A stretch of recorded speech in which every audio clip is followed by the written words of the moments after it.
Hey all, my name is Paul Borosky and I am the owner of Quality Business Plan, as well as the author of The Beginner's Guide to Understanding Financial Statements and Financial Ratios, which I have published on Amazon, as well as the author of Starbucks 2021 Financial Analysis and Company Report, which I've got published on my website.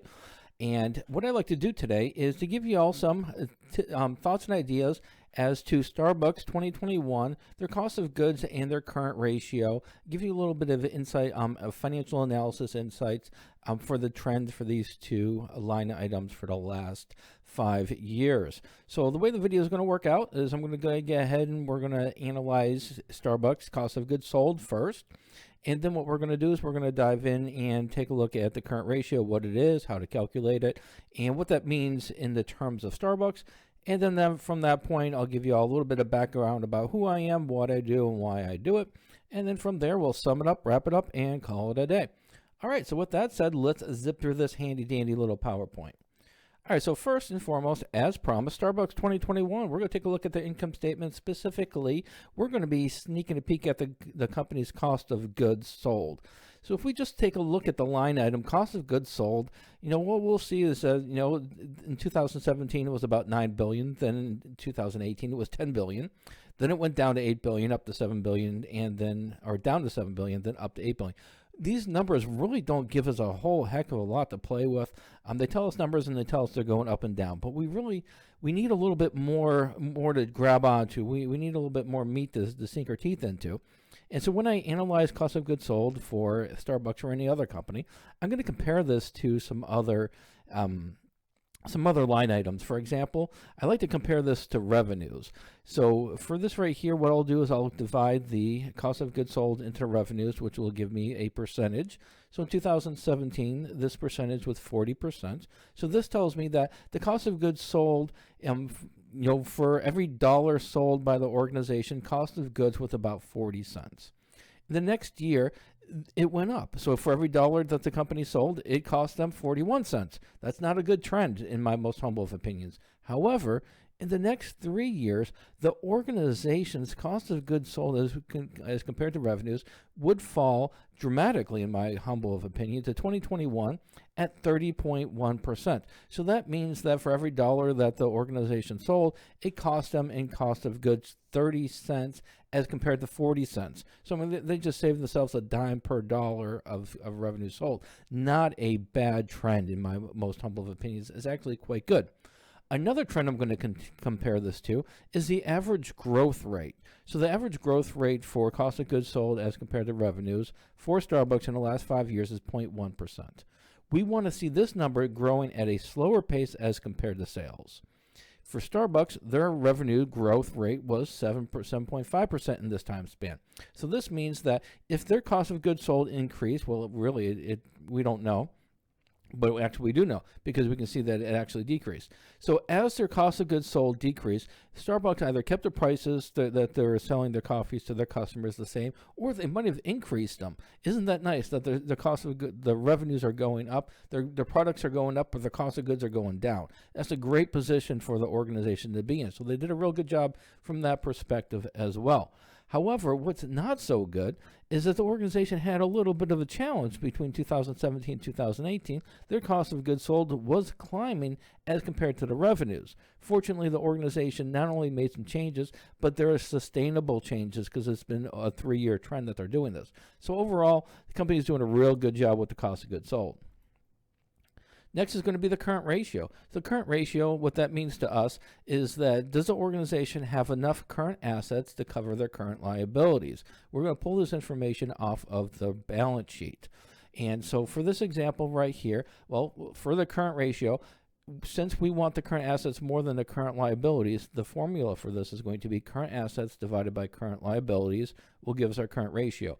Anything above 1.0 tells us that the company has enough or too much current assets to cover the current liabilities. So for example, in 2017, $5.2 billion in current assets, $4.2 billion in current liabilities gives us a current ratio of 1.25.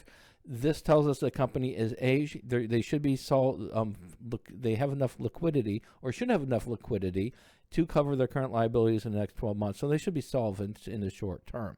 However, if the organization has too many current assets as compared to current liabilities, well, that tells us that they're not being very efficient with their current assets. A better strategy would be to take some of these current assets, either increase the dividend payments to their shareholders, or invest in expansion or property, plant, and equipment, or just do something other than just keep money sitting in a checking account or keep inventory sitting on shelves.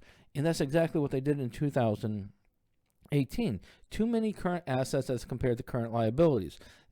Do something with it. Move it around. But this just shows management inefficiencies right here. They did a little bit better of a job in 2019. However, the organization does have a track record of keeping too many current assets as compared to current liabilities. They got their ship straight in 2019, but in the last 2 years, it seems like they're trending higher and higher with their current assets as compared to current liabilities.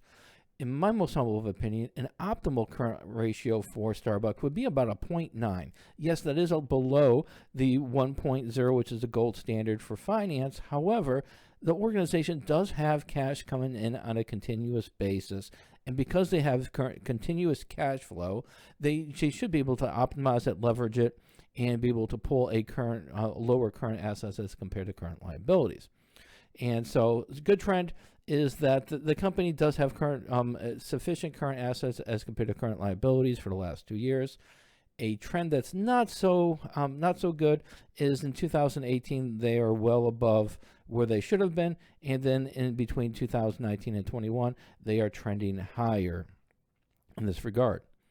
All right, so if these insights were helpful for Starbucks, you can purchase one of my beginner's guides to financial analysis or my company financial reports by myself.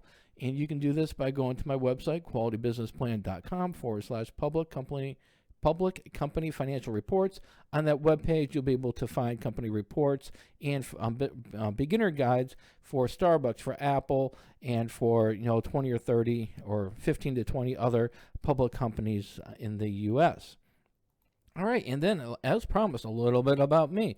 I am a professional financial modeler. I work with small businesses throughout the U.S., and I also publish annually several financial reports. And in those reports, I do analyze the organization's income statement, balance sheet, and a multitude of financial ratios.